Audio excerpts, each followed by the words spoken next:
오늘 우리 세 가족으로 새로 소개해드린 우리 박상진 선교사님, 우리 부부 한 번 더 일어나시겠습니까? 우리 다시 한 번 더 우리 박수로 격려해 주시기 바랍니다. 우리 선교사님 가정은 랄리 한인 침례교회, 예전에 산성교회죠. 산성교회 저희 교회에서 멀지 않습니다. 교회에서 IMB 통해서 선교사로 파송받으시는 선교사님이신데 저희 이웃 교회잖아요. 사실 우리 침례교회는 협력 선교하는 것입니다. 그래서 사실 우리가 다 형제 자매나 마찬가지입니다.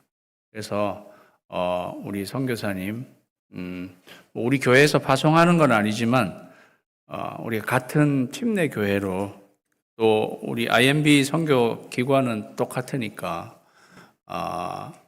같은 우리가 파송한다는 그런 마음으로 우리 선교사님과 인사도 하시고 그렇게 하시면 좋겠습니다.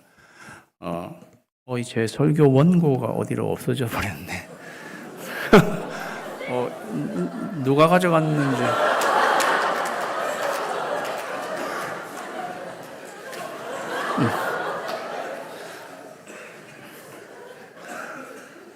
뭐 없어도 할 수는 있겠지만은 상당히 난감한.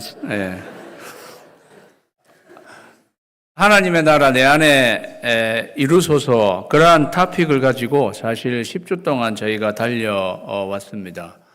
물론 올 한 해 저희가 하나님의 나라에 대해서 계속 살펴볼 것입니다. 다음 주부터는 하나님 나라의 비유에 대해서 저희가 살펴볼 텐데요.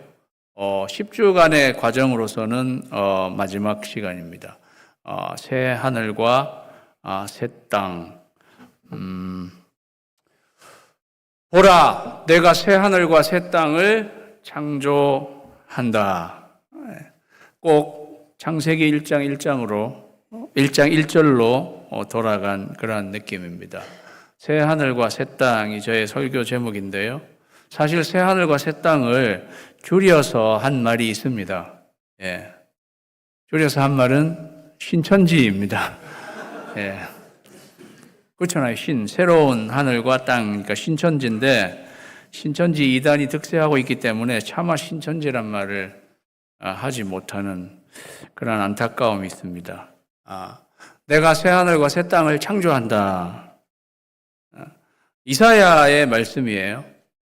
이사야는 예수님 오시기 전 700년 전의 사람입니다. 이 이사야가 오늘 말씀을 통해서 하나님이 말씀하시는 거죠. 보라, 내가 새 하늘과 새 땅을 창조한다. 우리는 이 말씀이 요한계시록에 나와 있는 새 하늘과 새 땅이 나오기 때문에 이미 완성될 하나님의 나라를 생각하며 이 이야기를 하고 있구나라고 받아들일 수 있겠습니다. 맞습니다. 그런데 이게 완성될 하나님의 나라에 대한 이야기만을 하고 있는 것일까요? 우리가 생각해 보아야 합니다. 과연 예수님이 오시기 전 700년 전에 이사야 선지자가 내가 새 하늘과 새 땅을 창조한다라고 이야기할 때 이 말씀을 듣는 독자들은 누구였을까요? 이 말씀을 듣는 독자들은 바벨론의 포로로 끌려가 있는 이스라엘 백성들입니다. 그래서 1차적으로 이 말씀은 바벨론의 포로로 끌려가 있는, 바벨론에서 포로 생활, 종살이하고 있는 이스라엘 백성들을 향해서 하나님이 하시는 말씀입니다.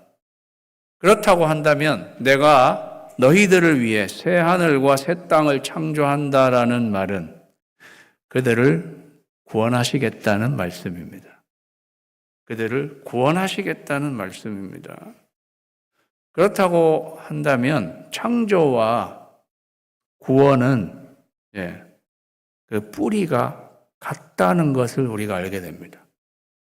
말은 새하늘과 새 땅을 창조한다 하고 하시지만 이스라엘 백성들을 구원해내는 이야기를 하시는 거거든요. 그러니까 창조와 구원은 그 뿌리가 같다라는 거죠. 그러한 맥락에서 창세기를 바라보면 창세기 1장 1절에 태초에 하나님이 천지를 창조하시니라. 처음 창조의 이야기도 가만히 들여다보면 그 안에 구원의 스토리가 담겨 있는 것을 우리가 알게 됩니다.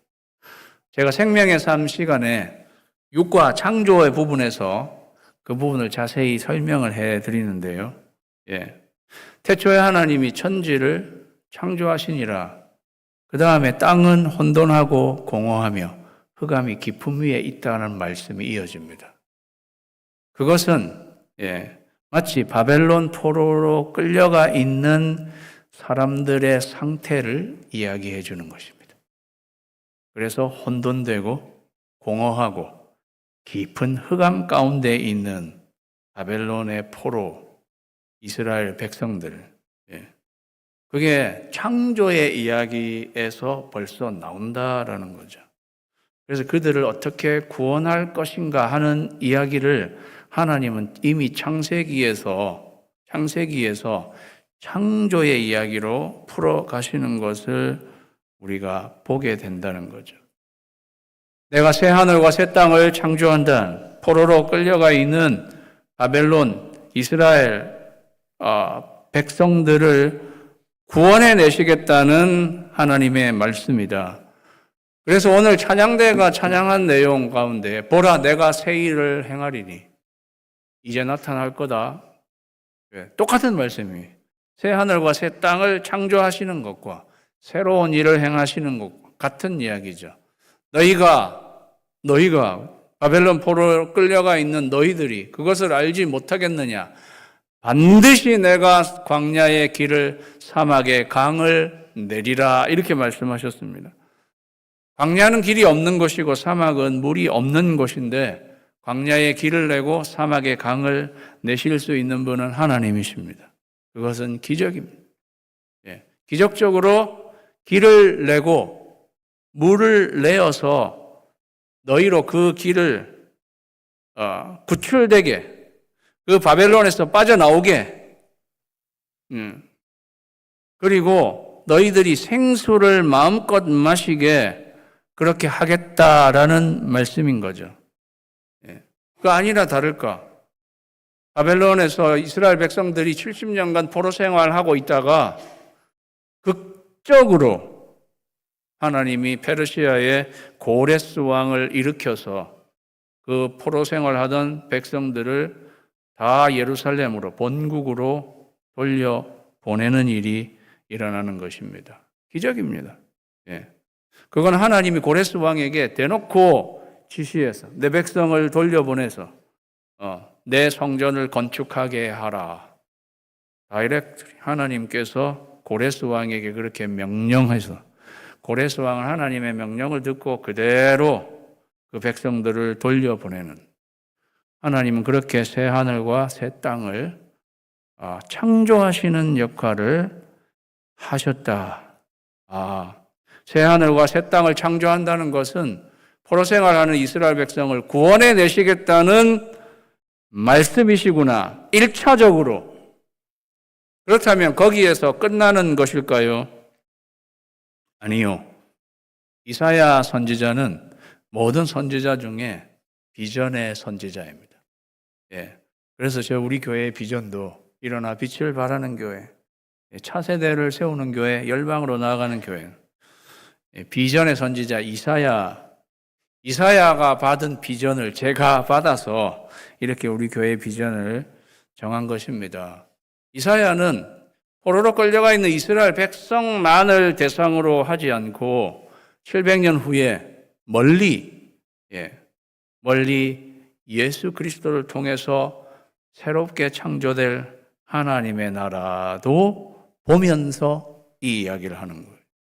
이사야는 높은 망대에 올라가서 시간적으로도 공간적으로도 높은 망대에 올라가서 멀리 내다보면서 하나님이 새 하늘과 새 땅을 창조하시는 이 역사를 지금 이야기하고 있는 것입니다.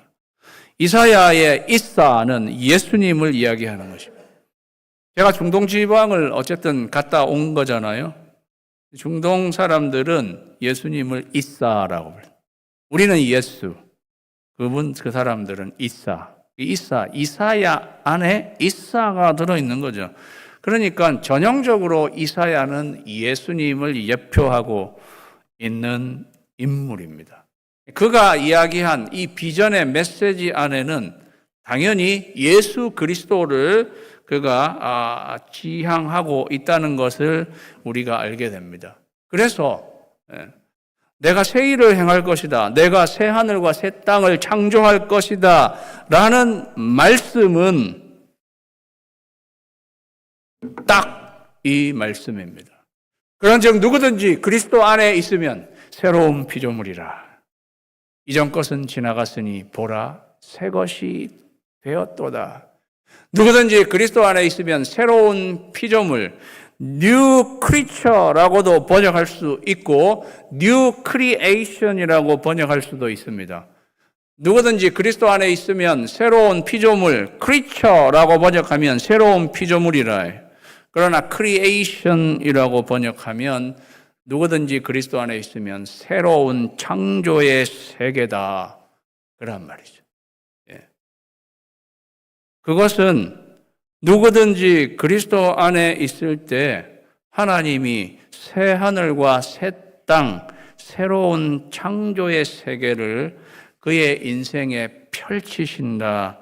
그런 말과 똑같은 말이라는 거죠.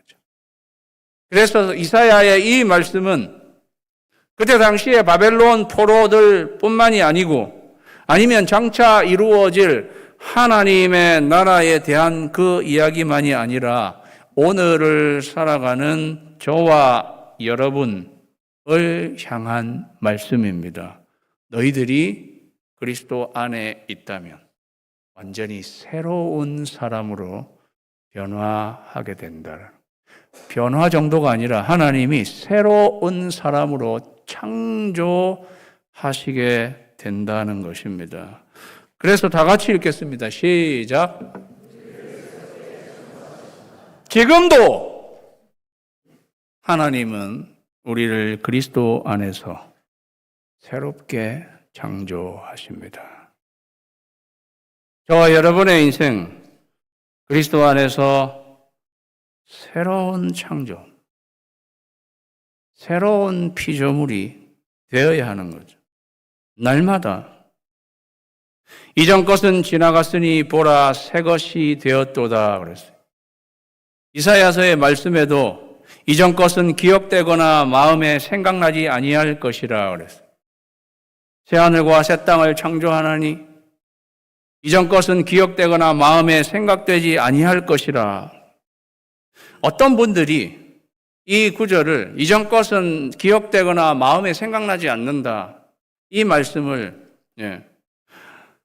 새하늘과 새 땅을 창조한 것은 저 천국을 말하는 것이고 그 천국에 가면 이전의 것은 다 기억하지 않는다. 싹 까먹게 된다. 그래서 이 세상을 살아가면서 내 남편, 내 아내, 내 자식, 내 부모 그리고 일어났던 모든 일, 어떤 일들 전부 다 기억하지 못하게 될 것이다. 이렇게 생각하는 분들이 계신 것 같아요. 그렇지. 그 천국에 가서도 나를 그렇게 못살게 굴던 내 남편 생각이 새록새록 나면 거기는 천국이 아니리라. 그렇게 생각하는 분들이 이전 것은 기억되거나 생각나지 아니할 것이다 라는 말뜻은 우리가 치매가 될 것이다 그런 뜻이 아니다. 그것은 하나님이 새 하늘과 새 땅을 창조하시면 이스라엘 백성들이 바벨론 포로 생활할 때 겪었던 괴로움과 슬픔, 고달픔, 허무함, 혼돈스러움, 어두움, 분열, 다툼, 전쟁 이러한 것들은 다 지나가서 기억이 나지 않을 것이다의 의미입니다. 그거를 우리의 삶에 그대로 적용한다면 우리가 그리스도 안에 있게 될 때에 우리는 새롭게 창조한 하나님의 새로운 피조물, 우리가 새롭게 되고 이전 것은 지나가게 된다는 거죠. 왜? 새 것이 되었으니까. 우리 중에 많은 사람이 저는 과거의 상처에 갇혀서 살아간다고 생각합니다. 우리가 의외로 과거의 아픔과 상처에 갇혀서 살아가게 된다는 거죠. 저는 그걸 상처의 포로라고 말하고 싶습니다. 예. 우리가 하는 행동들의 뿌리가 다 어디에? 과거의 상처와 아픔의 뿌리를 내리고 있다라는 거죠. 그 상처의 뿌리를 내리게 되면 거기서 나오는 열매는 무엇이 될까요? 상처뿐이지 않을까요? 예. 그렇기 때문에 우리의 과거의 아픔과 상처의 뿌리를 내리고 살아가는 한 우리 인생은 참으로 가망이 없다는 것을 우리는 알 수 있습니다. 유일한 소망은 하나님이 우리를 새롭게 창조하시는 것입니다. 그런데 그냥 창조하시는 게 아니에요. 우리가 그리스도 안에 있으면 누구든지 그리스도 안에 있으면 새롭게 창조된다는 거예요. 그래서 이전 것은 지나갔으니 보라 새 것이 되었도다. 할렐루야. 사랑하는 여러분, 새 것입니까? 새 것입니까? 정말로요? 여러분은 이전 것이 아니세요? 누구든지 그리스도 안에 있으면 새로운 피조물입니다. 이전 것은 지나갔으니 과거에 힘든 것, 어려운 것, 상처, 고독, 외로움, 분열, 시기, 질투, 모든 것 이전 것 지나가고 보라, 나는 하나님이 창조하신 새로운 것이 되었도다. 새 것이 되는 거, 그게 하나님이 새 하늘과 새 땅을 내 인생에 창조하시는 것입니다. 어떻게 그렇게 새로운 창조물 내가 그렇게 될 수 있나요? 그렇게 되고 싶으시죠? 나 그렇게 새로워지고 싶어요. 나는 이제 이전 것에 매여서 그렇게 이전의 사람으로 있고 싶지 않습니다. 어떻게 하나님이 창조하시는 새로운 인생 될 수 있나요? 한 가지, 누구든지 그리스도 안에 있으면, 누구든지 그리스도 안에 있으면 새로운 피조물이라. 하나님이 날마다 우리의 인생을 새롭게 창조하시는 것입니다. 날마다 새로운 인생이 될 수 있다는 것입니다. 그리스도 안에 있으면. 사랑하는 성도 여러분, 저와 여러분이 그리스도 안에 있어서 날마다 새로운 것이 되시기를 주님의 이름으로 축원합니다. 이전 것은 지나갔으니, 이전 것은 지나갔으니, 이전 것은 지나갔으니 보라 새 것이 되었도다. 이전 것이 여적지 있으니 보라 헛 것이 되었도다. 이전 것이 여적지 있으니 보라 헛 것이 되었도다. 여적지라면 무슨 말인지 아세요? 강원도 분인 것 같아. 여적지는 여태의 강원도 사투리. 지금까지 여태. 이전 것은 지나갔으니인데 이전 것이 그대로 아직까지 그냥 나를 물고 늘어지고 있으니 그건 헛 것이죠. 사랑하는 성도 여러분, 새 것이 되시기를 주님의 이름으로 축원합니다. 새 것이. 근데 어떻게? 그리스도 안에 있을 때 하나님이 날마다 우리를 새롭게 하죠. 그래서 여러분이 매일 아침 일어날 때마다 이 말씀을 암송, 누구든지 그리스도 안에 있으면 새로운 피조물이라. 이전 것은 지나갔으니 보라 새 것이 되었도다. 나는 하나님 아버지 오늘도 그리스도 안에 있게 되니 새로운 피조물, 오늘 하루도 나를 새롭게 하시옵소서. 그런 사람과 그 이전에 있었던 괴로움과 어려움에 매여서 여전히 헌 것으로 있는 사람과 얼마나 다릅니까?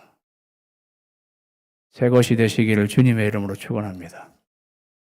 그게 새 하늘과 새 땅, 하나님이 하시는 새 하늘과 새 땅. 너희는 내가 창조하는 것으로 말미암아 영원히 기뻐하며 즐거워할지니라. 18절부터는 그 새 하늘과 새 땅을 우리를 새롭게 창조하시는데, 그러면 그렇게 새롭게 창조된 세상에서는 어떤 일이 일어나는가? 내 삶이 어떻게 변화되는 것인가? 그런 거를 우리에게 알려주는, 너희는 내가 창조하는 것으로 말미암아 영원히 기뻐하며 즐거워할지니라. 하나님이 창조하신 새 하늘과 새 땅, 우리를 새롭게 하시면 제일 첫 번째 변화되는 것은 기쁨과 즐거움이, 우리 인생이 영원히 기뻐하며 즐거워할 것이라는. 보라 내가 예루살렘을 즐거운 성으로 창조한다 그랬어요. 새 하늘과 새 땅의 주인공은 예루살렘입니다. 예루살렘 중심으로 이야기가 되고 있는 것을 보게 됩니다. 나의 거룩한 성산 예루살렘을 중심으로 이야기가 되고 있는 것을 보게 됩니다. 이 새 하늘과 새 땅, 하나님께서 온 세상을 새 하늘과 새 땅으로 만드실 텐데 하필이면 예루살렘 중심으로 이야기를 하고 있다는 것은, 예루살렘은 하나님의 백성들이 사는 곳이었고 오늘날 교회를 상징하는 거죠. 하나님의 백성을 상징하는 거예요. 그래서 새 하늘과 새 땅은 하나님의 백성 중심으로 이루어지는 것입니다. 내가 예루살렘을 즐거운 성으로 창조하시겠다고 그랬어요. 예루살렘을 즐거운 성으로 창조하시겠다고 그랬어요. 사랑하는 여러분, 저와 여러분은 한 나라이기도 하고 한 성이기도 합니다. 하나님이 새 하늘과 새 땅을 우리 인생에 창조하시면 우리의 성을 즐거운 성으로 창조하십니다. 여러분은 즐거운 성이세요? 별로 즐겁지 않은 인상이신데, 나는 즐거운 성인가인 거죠. 나는 즐거운 성인가? 하나님이 그리스도 안에서 나를 즐거운 성으로 하나님이 창조하신, 즐거운 성이 되시기를 주님의 이름으로 축원합니다. 하나님은 우리를 즐거운 성으로 창조하신 그 백성을 기쁨으로 삼고, 그래서 바울은요, 주 안에서 항상 기뻐하라. 그리스도 안에 있으면 새로운 피조물이 되고 주 안에 있으면 항상 기뻐할 수 있다. 내가 다시 말하노니 기뻐하라. 즐거운 성으로 하나님이 창조하신, 내가 예루살렘을 즐거워하며 나의 백성을 기뻐하리니. 그래서 내가 예루살렘을 즐거워하고 나의 백성을 기뻐하리니. 여러분을 보실 때 하나님이 우리를 볼 때 너무 기뻐하시는 거예요. 우리를 즐거워하시는 거예요. 그가 너로 인하여 기쁨을 이기지 못하시며 그가 나로, 여러분 한 사람 한 사람의 이름을, 그가 중규로 인하여 기쁨을 이기지 못하시며, 하나님이 우리를 생각할 때마다 하나님이 기쁨을 이기지 못할 정도로 기뻐하시는. 예전에 하나님은 예루살렘과 이스라엘에게 그러지 않으셨습니다. 70년 전만 해도 하나님은 화가 머리 끝까지 나셨습니다. 하나님은 진노하셨습니다. 하나님이 얼마큼 진노하셨냐면, 바벨론의 느부갓네살 왕이 예루살렘을 쳐들어오게 해서 싸그리 다 하나님의 성전까지 다 무너뜨리게, 그리고 그 백성들을 다 포로로 개 취급하며 데려가게 그렇게 만드신, 그 정도로 하나님이 진노하셨습니다. 그런데 70년의 죄값을 어떻게 보면 다 치르고 신약적인 의미로 예수님께서 십자가에 달려 돌아가심으로 우리의 죄값을 예수님이 다 치르시고 나니까 그때는 하나님께서 그가 너를 인하여, 그가 나를 인하여, 그가 우리를 인해서 기뻐하시고 즐거워하신다는 거예요. 사랑하는 여러분, 하나님이 여러분 보면서 어떻게 생각하실 것 같아요? 골치다. 그렇게 생각하실 것 같아요. 여러분 한 분 한 분을 보시고 하나님 어떻게 생각하실 것 같아요? 우리가 그리스도 안에 있으면 하나님은 우리를 보시면서 말할 수 없이 기뻐하고 즐거워하십니다. 이렇게 말하면 뭐하지만 하나님도 변했다. 그 전에 굉장히 진노하신 하나님이셨어요. 말할 수 없이. 하나님 변하신 거죠. 좀 말이 좀 이상합니다. 하나님이 변했다는 말은 좀 이상한데 무슨 말씀인지 아시겠죠? 죄값을 예수님이 다 치르게 하시니까. 엄밀히 말해서 변했다기보다 그 죄값은 예수님이 다 치르게 하셨어요. 하나님도 하나님의 원래의 사랑이 다시 돌아온 것. 이게 원래의 하나님의 사랑이었다. 그러니까 우리도 기뻐하고 하나님도 기뻐하시고 서로가 그렇게 기뻐하는 그 나라. 그게 하나님의 나라, 새 하늘과 새 땅. 그렇기 때문에 거기는요, 날수가 많지 못하여 죽는 어린이와 수완이 차지 못한 노인이 다시는 없을 것이라. 곧 100세 죽는 자를 젊은이라 하겠고 100세가 못되어 죽는 자를 저주받은 자이리라.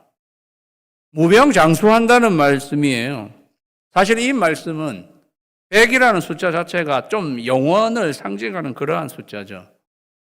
저 천국에 가도 100세에 죽는 사람이 있다. 그러한 의미가 아닙니다. 저는 이 말씀은 하나님의 완성될 하나님의 나라에서 온전히 이루어지는 그 나라에서는 죽는 일은 없을 것입니다. 그 나라는 우리가 영원히 사는 영원한 생명의 그러한 나라인 거예요.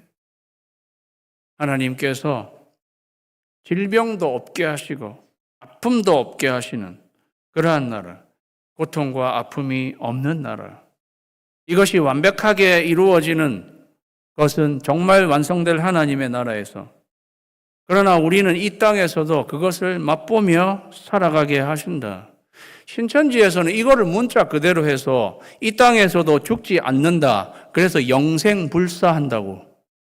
신천지는 그렇게 말해요. 이거는 이 땅에서 이게 완벽하게 이루어진다는 의미는 아니겠습니다. 우리는 여전히 이 땅에서는 죽음을 맞이하게 될 것입니다. 신천지는 이 땅에서 안 죽는다고 가르치는 영생불사예요. 그래서 그 신천지 총회장 이만희라는 사람 안 죽는다잖아요. 안 죽는다 하면서도 그 사람도 거의 100세 가까이 나이가 되니까 후계자를 준비한다고 뭐라 그래서 하던데, 이 말씀은 우리가 완전히 이 세상에서 안 죽습니다라는 그런 의미인, 영원히 살게 되는 것은 온전히 이루어지는 하나님의 나라에서 그렇게 될 것이라는 의미입니다. 그러나 우리가 이 땅을 살아가면서도 하나님이 치유해 주시고 회복해 주시는 것을 맛보며 살아가게 하시죠. 그래서 우리가 고통하고 질병 때문에 어려워하는 성도님들을 위해서 하나님, 완성될 하나님의 나라는 아픔과 고통도 없겠지만은 이 세상에서도 그 하나님의 나라를 맛보게 해달라고, 왜 하나님이 그렇게 약속하신 것도 있기 때문에 우리가 아파하는 성도님들을 위해서, 치유를 위해서, 회복을 위해서 열심히 기도하죠. 그럼 하나님이 치유해 주십니다. 그래서 우리로 치유와 회복을 맛보게 하시죠. 왜? 완성될 하나님의 나라에서 이루어질 일을 그래도 이 세상에서 맛보라고 하나님이 허락해 주시는 거예요. 그 다음 그들이 가옥을 건축하고 그 안에 살겠고 포도나무를 심고 열매를 먹고 건축한 데에 타인이 살지 않고 심은 것을 타인이 먹지 않고 이거 무슨 이야기인 거예요? 원래대로 하면 그냥 건축하고 우리가 심고 열매를 거두고 당연히 그렇게 되는 거 아닌가요? 아니요. 이스라엘 백성 그러지 않았어요.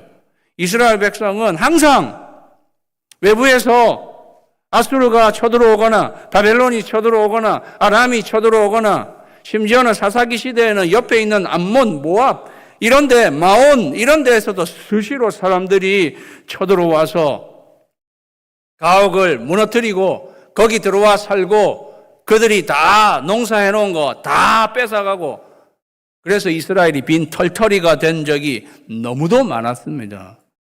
그런데 하나님이 새 하늘과 새 땅을 창조하시면 이제 그런 일은 없을 것이라는 거예요.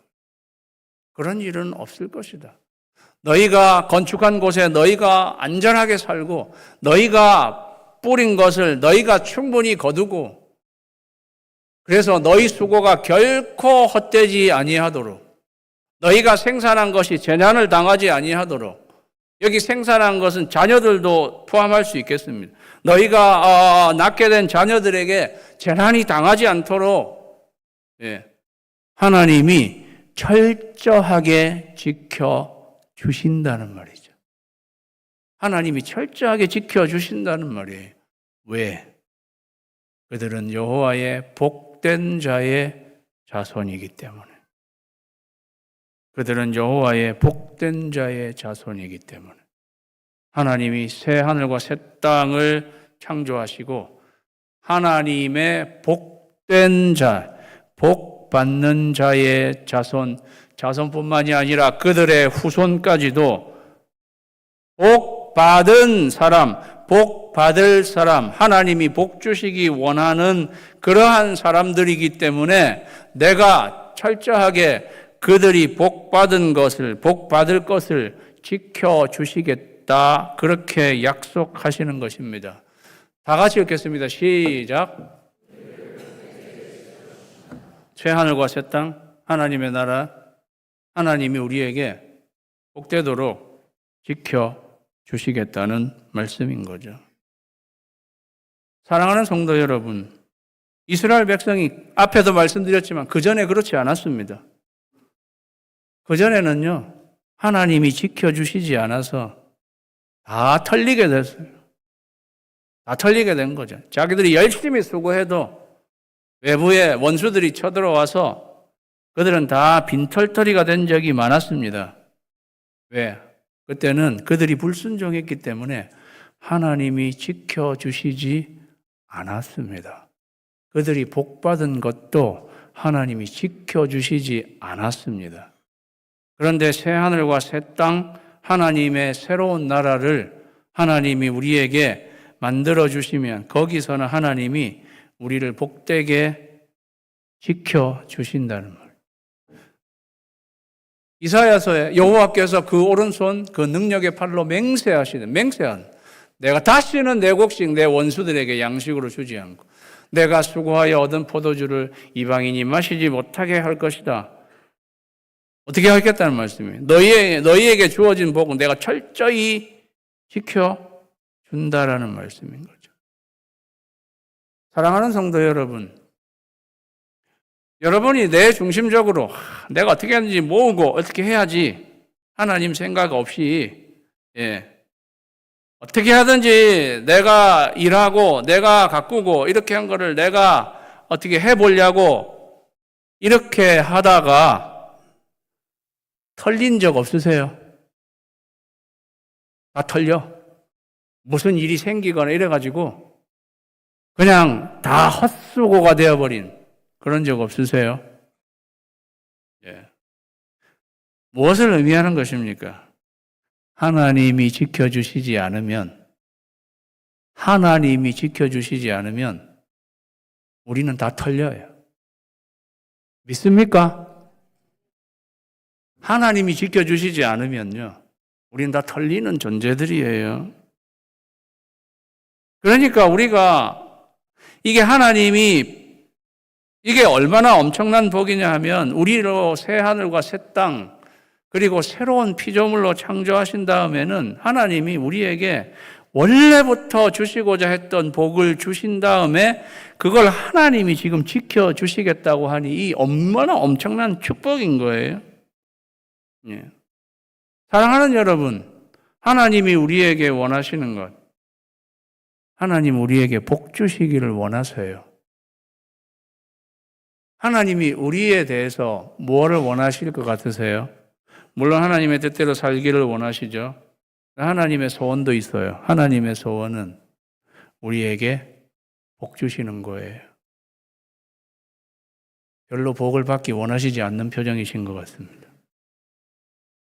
여호와는 너에게 복을 주시기를 원하며. 제가 틀린 말 했습니까? 여호와는 너에게 복을 주시기를 원하며 그 다음 너를 지키시기를 원하며. 하나님은 복을 주신 다음에 탈탈 털리도록 그렇게 놔두시지 않고 그 복을 주신 다음에 그 다음에 그거를 지키시기를 원하시는 하나님이, 그게 원래 하나님의 마음이세요. 사랑하는 성도 여러분, 그래서 우리가 새 하늘과 새 땅의 새로운 백성이 꼭 되어야 하는데, 그러면 원래 하나님이 계획하셨던 것이 이루어지는 거예요. 하나님께서 우리에게 복 주시기 원하고 그 복되게 지켜주시는 분은 하나님이십니다. 그러니까 그 하나님만 의지하고 바라보며 살아가게 하시는 거죠. 나의 성산에서는 해암도 없고 상암도 없을 것입니다. 그게 하나님의 나라. 하나님이 우리를 철저히 지키셔서 낮에 해가 해치 못하게, 밤에 달이 상치 못하게 우리를 지키시는 하나님, 물이 너희를 침몰치 못하도록 불이 너희를 사르지 못하게 하나님께서 너는 내 것, 나의 백성, 나의 복된 자손임, 내가 하나님께서 지켜주신다고. 그게 하나님의 새로운 나라예요.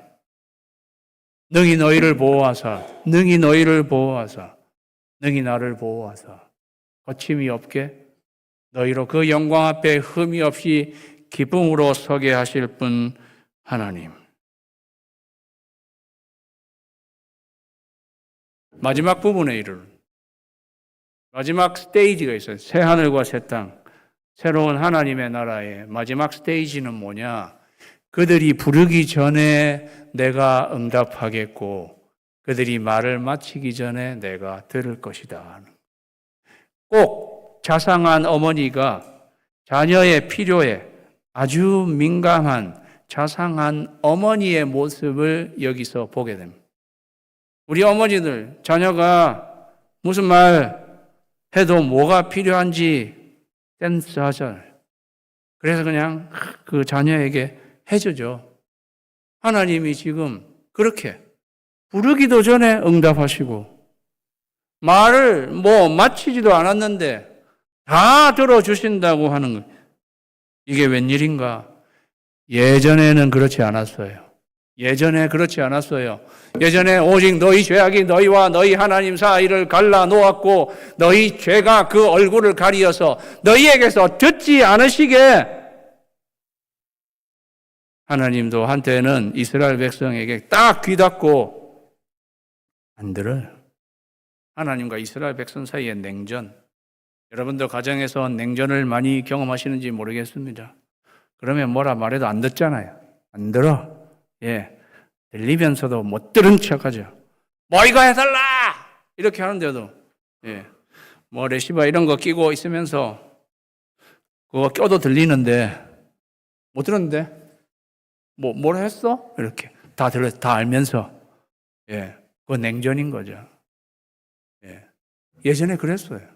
하나님이 이스라엘 백성이 죄악이 들어오니까 절대 하나님 안 들었어요.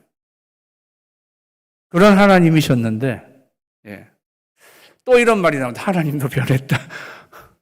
하나님이 부르기도 전에 하나님이 응답을 해주시는 거예요. 예. 말을 마치기도 전에 너 필요한 거 없어? 예.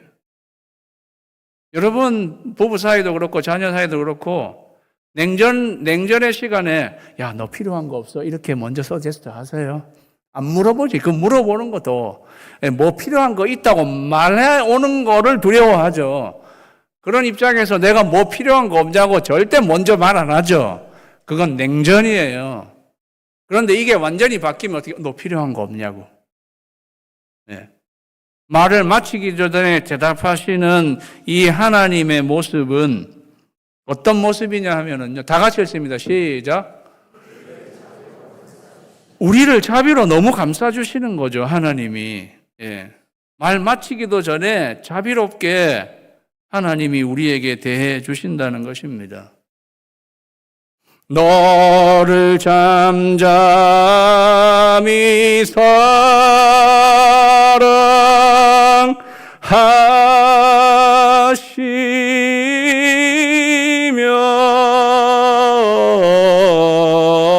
사랑하시며 잠잠히 안아주시는 거예요.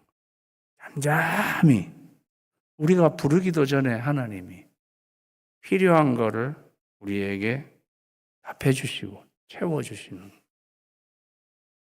사랑하는 여러분, 정말 하나님이 우리를 잠잠히 사랑하는 거 많이 느끼시지 않습니까?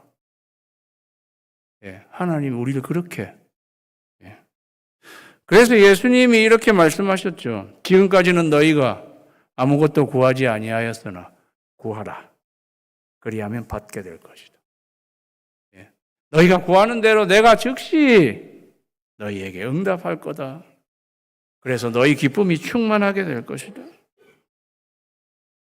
하나님이 우리에게 완전한 자비하심으로 우리에게 다가오시니까. 그러니까요, 그렇게 되면 어떤 일이 벌어지는가? 마지막 말씀이에요.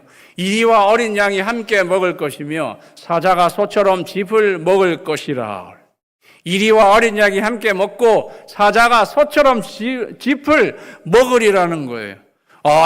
이게 천국 완성될 하나님의 나라, 천국에서 벌어지는 일을 혹시 이게 이야기하고 있다면 천국에 가도 동물이 있겠구나. 동물의 왕국이 천국일 수도 있겠구나. 예, 그렇게도 생각할 수 있겠습니다. 예, 저도 천국에 가도 동물들이 있겠다. 예, 그런 생각을 해보기는 해봅니다. 예. 그렇지만 혹시 여러분이, 그렇기 때문에 여러분이 집에서 키우고 있는 펫, 개나 고양이도, 같이 천국에 갈 수 있겠구나. 혹시 그렇게, 생각하셔서 개나 고양이가 죽고 난 뒤에 저에게 장례 예배를 좀 드려달라고 그렇게 부탁하시는 마시기 바랍니다. 동물은 영혼은 없는 거예요. 동물이 영혼이 있다는 건 not theological. 예. 근데 중요한 것은, 천국에는 무슨 형태로 동물이 거기 자체에서 있게 될지는 모르겠지만, 여기서 중요한 거는 천국에 동물이 있느냐, 없느냐가 중요한 게 아니고, 이리와 어린 양이 함께 있다는 게 중요한 것입니다. 사자가 소처럼 짚을 먹는다는 게 중요한 거예요. 여러분, 이리와 어린 양이 함께 있으려면 유일한 그렇게 할 수 있는 방법, 그거는 이리가 어린 양이 되는 거예요. 사자가 소처럼 짚을 먹으려면 그냥 사자가 소가 되는 방법이에요. 이거는요, 이리와 어린 양이 단순히 이리가 어린 양에게 와가지고 지금까지 내가 너를 잡아먹었는데 이제는 우리 사이좋게 지내자, 갈등 없이 지내자, 이제는 나는 더 이상 너를 잡아먹지 않을 것이다. 그렇게 인사하고 난 뒤에 서로 서러져서 갈등이 없이 지내는 그 정도의 관계를 말하는 것이 아닙니다. 이거는 사자가 소에게 찾아와서 나는 지금까지 너를 뜯어먹고 이렇게 했는데 나는 이제 더 이상 너에게 그렇게 해코지도 않을 것이고 우리 이제는 그런 갈등은 없이 지내자 이렇게 인사하고 돌아가서 그냥 그들 사이에 갈등 없이 지내는 그 정도의 수준이 아니겠습니다. 여기 그랬잖아요. 함께 먹는다고 그랬잖아요.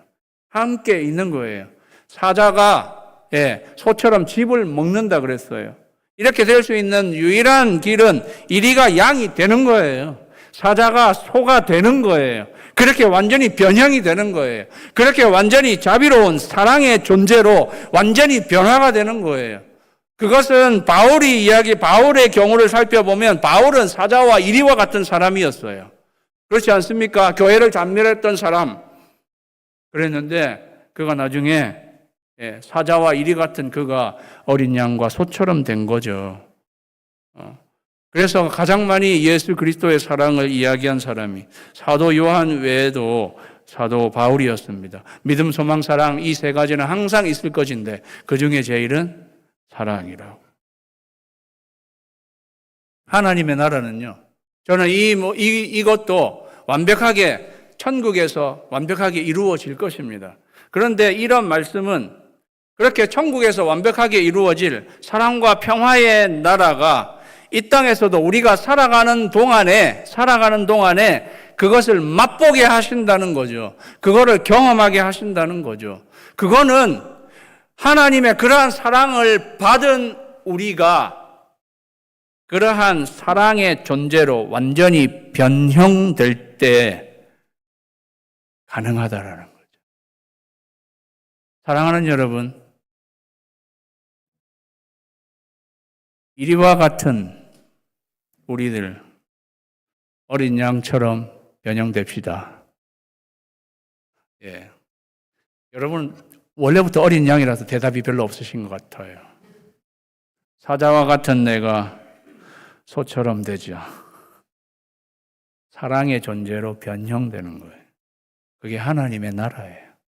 자비의 나라예요. 사랑하는 여러분, 나는 우리 교회가 즐거운 예루살렘 성, 즐거운 성이 되기를 간절히 소망합니다. 플러스 이 하나님의 나라, 자비의 성이 되기를 간절히 소망합니다. 저와 여러분이 우리 교회를 통해 새 하늘과 새 땅이 우리 앞에 펼쳐지는 하나님의 창조의 역사를 경험하는 교회가 되기를 주님의 이름으로 축원합니다. 기도하겠습니다.